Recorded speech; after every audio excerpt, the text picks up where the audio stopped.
যারা জাতীয়তাবাদী রাজনীতি করেন, জাতীয়তাবাদী দলের, আপনাদের সকলের আপনাদের নেত্রী থেকে এই দেশপ্রেমের শিক্ষা গ্রহণ করা উচিত এবং সেভাবেই দেশকে ভালোবেসে দেশকে গঠন করার জন্য আত্মনিয়োগ করা উচিত। জগদ্দল পাথর, ইতিহাসের বর্বরতম নৃশংসতম শাসক লেডি ফেরাউন খ্যাত শেখ হাসিনা উৎখাত হলো এবং বাংলাদেশ তার ফ্যাসিবাদ থেকে মুক্ত হলো। ঠিক 5ই আগস্টের একদিন পরে বেগম জিয়াকে হাসপাতালে দেখতে যাওয়ার সুযোগ আমার হলো এবং সেখানে ডক্টর জাহিদ সাহেবের বদান্যতায় দীর্ঘ সময় একান্ত সাক্ষাতে ওনার সঙ্গে কথা বলার সুযোগ হলো।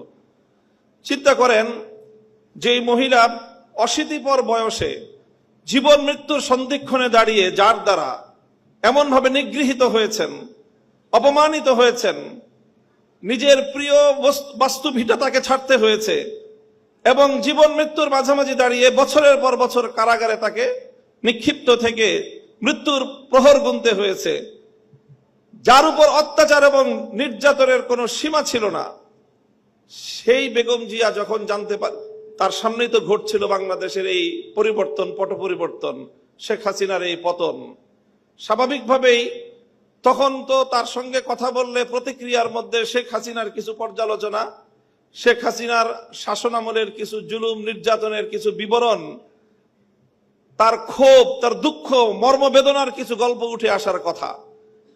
আমি বিস্ময়াভিভূত হলাম। তার সঙ্গে প্রায় আধা ঘন্টার মতো আমার কথা হলো।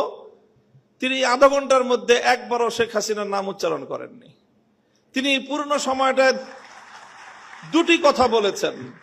একটা হলো আমার মরহুম বাবা শাইখুল হাদিস সাহেবের সঙ্গে তার রাজনীতির কিছু স্মৃতিচারণ তিনি করলেন এবং আমাকে সেজন্য অভিনন্দন জানালেন।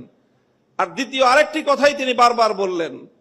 তিনি বললেন যে আপনাদের কথা মানুষ শুনে, আপনারা মানুষকে গিয়ে বলেন, দেশের জনগণকে গিয়ে বলেন, কেউ যেন দেশের সম্পদ নষ্ট না করে। এই সম্পদ তো আমাদের, গণভবন, প্রধানমন্ত্রীর কার্যালয় সহ এই রাষ্ট্র আমাদের।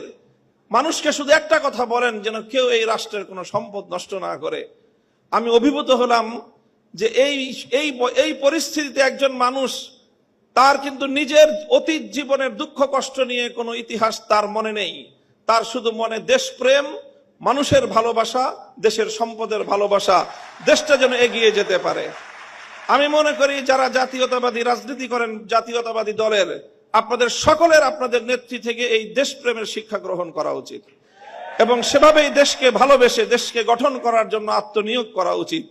এবং আমি ওনার ব্যক্তিগত জীবন এবং তার অর্থনৈতিক স্বাবলম্বিতা সম্পর্কে যে তথ্য আমরা জানি, সেটা আসলেই বিস্মিত হওয়ার মতো যে 3 বার বাংলাদেশের রাষ্ট্রপ্রধান, প্রধানমন্ত্রী থাকা পরেও তার অর্থনৈতিক যে সক্ষমতা, তার যে সাধারণ মাত্রা, সেটা বিস্মিত হওয়ার মতোই।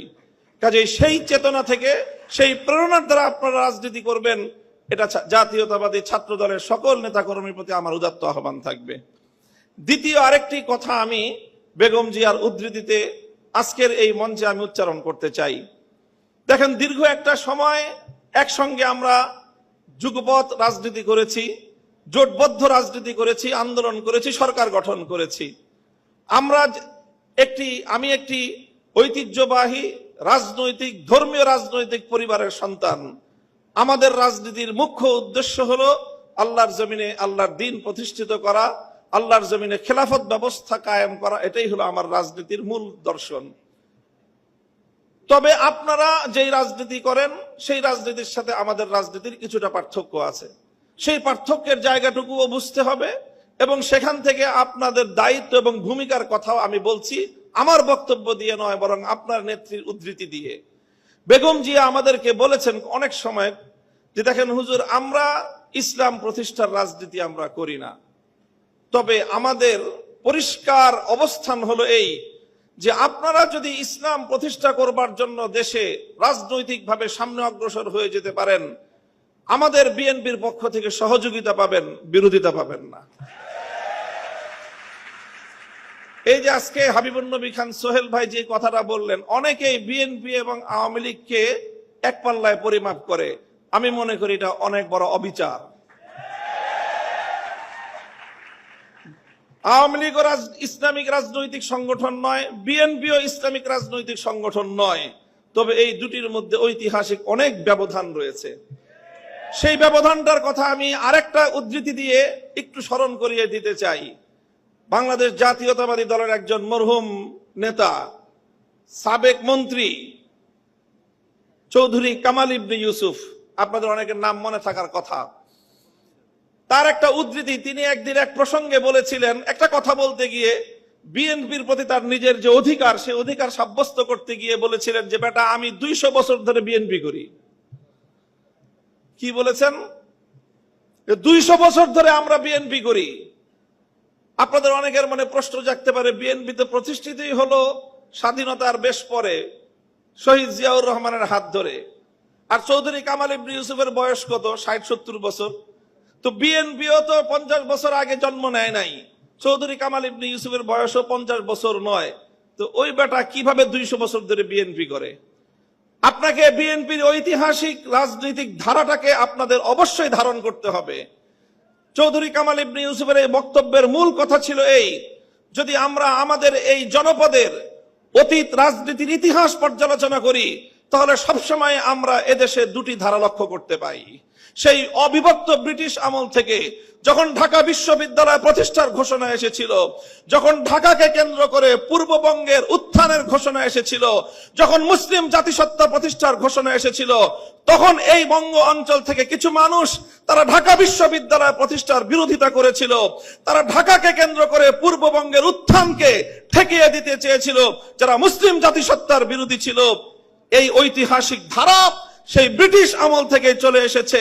আর এই ধারায় এইভাবে দুটি ধারা প্রতিষ্ঠিত হয়েছে, সংঘাত চলেছে, লড়াই চলেছে।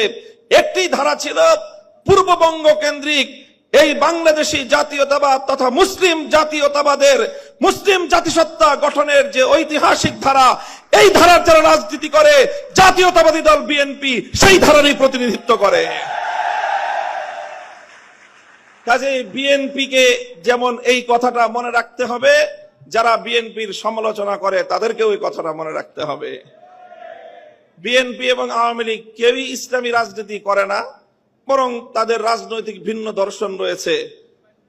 ঠিক যেমনি ভাবে আবু জাহাল আর আবু তালেব কেউই কিন্তু ইসলামের পথের অনুসারী ছিলেন না, কিন্তু কেউ যদি আবু তালেব আর আবু জাহেলকে এক পাল্লায় মাপে, তার চেয়ে বড় জালিম আর কেউ হতে পারে না। আমি মনে করি ইসলামী রাজনীতির দৃষ্টিকোণ থেকে বিএনপি আবু তালেবের ভূমিকায় আর আওয়ামী লীগের আগাগোড়াই ভূমিকা হলো আবু জাহালের ভূমিকা।